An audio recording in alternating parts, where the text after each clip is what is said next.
咱讲到立法院三读通过财违法的修正案，要调整各县市税金收入的分配，中央爱加拨3000几亿出来给地方政府。行政院嘛讲，钱若是拨给地方，这中央的业务嘛应该交给地方来家己办。另外，这方面新法啊公告实施，这明年度中央总预算嘛恐惊爱全部停编。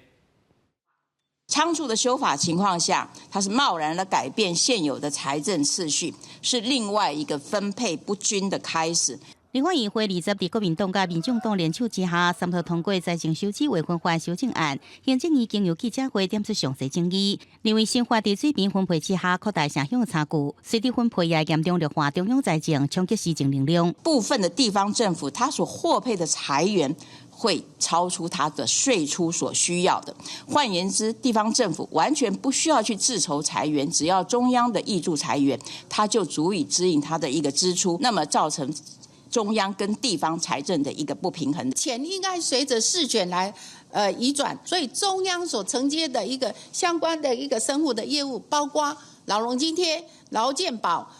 省立学校、省立医院等，将近1000多亿的这个部也应该要回归各地方。财政部长曾翠云讲，今年已经2摆甲各地方政府来沟通，敢若剩3个分配指标等待协商。为着慎重考虑宽当这细节，政院则无伫短时间内底提出修法版本。也若修法了后，中央每年收入减少，主计总处讲，像是国防劳保、生活区道路补助、捷运建设计划等拢会受到影响。交通部长陈世凯也讲，烦恼相关工程的拖延。很多县市的这个铁路的高架化，还有捷运的建设，都需要中央很多的这个经费的挹注。因若新法伫公告了后3天生效，行政院讲真有可能冲击明年度中央政府总预算，是不是需要重新来编列？团结民进党可能会经由总统委公布，行政院长委副署加手段反制，和国民党批评危险。是要用行政权、司法权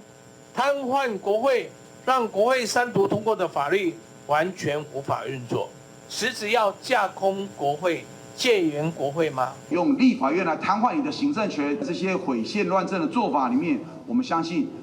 府院会有相关的因作为。对于财委会，国民党、民进党继续交手，行政院是不是提出合议？政院发言人李慧芝强调，一定会以合法、合法民主的方式来提出救济。记者综合报道。